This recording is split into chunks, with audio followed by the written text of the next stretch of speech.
বিহু অসমীয়াৰ প্ৰাণ। বিহু হ'ল অসমৰ জাতীয় উৎসৱ। অসমীয়া জাতিৰ ই আয়ুস ৰেখা।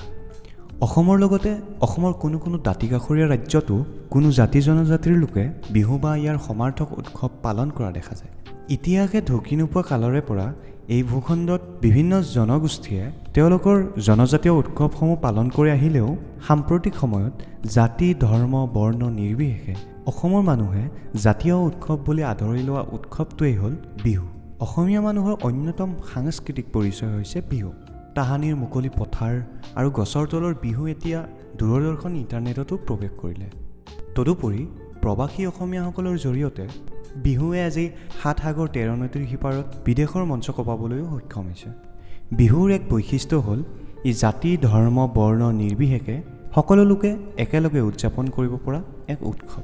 বিহু হ'ল অসমৰ সকলো জনগোষ্ঠীৰ সমন্বয়ৰ প্ৰতীক। বিহুৰ আৱেগিক সম্পৰ্কক অসমীয়া জীয়াই থাকে মানে কেতিয়াও পাহৰিব নোৱাৰে। বিহু মূলতঃ এক কৃষিভিত্তিক উৎসৱ। কৃষি উৎসৱ বিশেষকৈ বছৰত ৩টা নিৰ্ধাৰিত সময়ত পালন কৰা হয়। খেতি আৰম্ভণিৰ বেলিকা, খেতিৰ বাঢ়নি বতৰত আৰু খেতি চপোৱাৰ শেষত। অসমত পালন কৰা ৩ বিহু হ'ল বহাগ বিহু বা ৰঙালী বিহু। বসন্তৰ আগমনত উদযাপন কৰা বহাগ বিহু বা ৰঙালী বিহু অসমৰ মূল বিহু উৎসৱ। ৰঙালী বিহু যৌৱনৰ উৎসৱ। যৌৱনৰ লগত খেতি মাটিৰ ওপৰতে সম্বন্ধ আছে বুলি মানুহে বিশ্বাস কৰে। সেয়েহে খেতি আৰম্ভ কৰাৰ আগে পালন কৰা ৰঙালী বিহুৰ লগত ওতঃপ্ৰোতভাৱে সম্বন্ধ আছে। বহাগ বিহু বা ৰঙালী বিহু একেৰাহে ৭ দিন ধৰি উদযাপন কৰা হয়। চতৰ সংক্ৰান্তিৰ দিনাৰ পৰা আৰম্ভ কৰি বহাগৰ ৬ তাৰিখলৈ অৰ্থাৎ ৭ দিন ধৰি থাকে। প্ৰত্যেক দিনাৰ বিহুৰে এটা সুকীয়া নাম আছে। ইয়াক ৭ বিহু বুলি জনা যায়।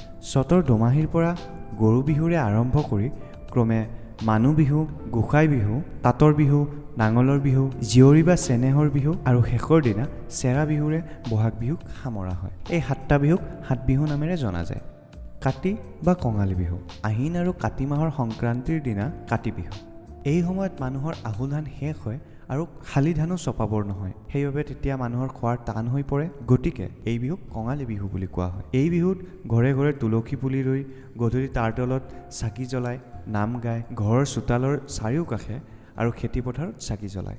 মাঘ বিহু বা ভোগালী বিহু। পুহ আৰু মাঘ মাহৰ দোমাহীত মাঘ বিহু পালন কৰা হয়। এই উৎসৱ লগে ভাগে খাই আনন্দ কৰা উৎসৱ। পুহ মাহৰ সংক্ৰান্তিৰ দিনা এই বিহু পালন কৰা হয়। এই বিহু ৩ দিন পালন কৰা হয়। পুহত শালি ধান, মাহ, তিল, মগু, শস্য আদি মানুহে চপাই ভঁৰাল ভৰায়। এই সময়ত ধনী দুখীয়া সকলোৰে ঘৰত দুবেলা দুমুঠি খাব পৰাকৈ চাউল থাকে। সেইবাবে এই বিহুত খোৱা বোৱাৰ ওপৰত বেছি গুৰুত্ব দিয়া হয়। এই বিহুত সান্দহ, চিৰা, লাড়ু, নানা ধৰণৰ পিঠা পনাৰে মানুহৰ ঘৰে ঘৰে উপচি পৰে। মাঘ বিহুৰ মূল আকৰ্ষণ হ'ল মেজি জ্বলোৱা। এয়াই আছিল আমাৰ ৩ বিহু। ভিডিঅ'টো চাই কেনে পালে কমেণ্টৰ জৰিয়তে জনাবলৈ নাপাহৰিব। লগতে আমাৰ চেনেলটো ছাবস্ক্ৰাইব কৰিব আৰু ছাবস্ক্ৰাইব কৰাৰ সময়ত কাষতে থকা বেল আইকনটো ক্লিক কৰি দিব। আশা কৰোঁ আপোনালোকে আমাক মৰম আৰু আশীৰ্বাদ দি যাব। আজিলৈ এৰিছোঁ। জয় আই অসম।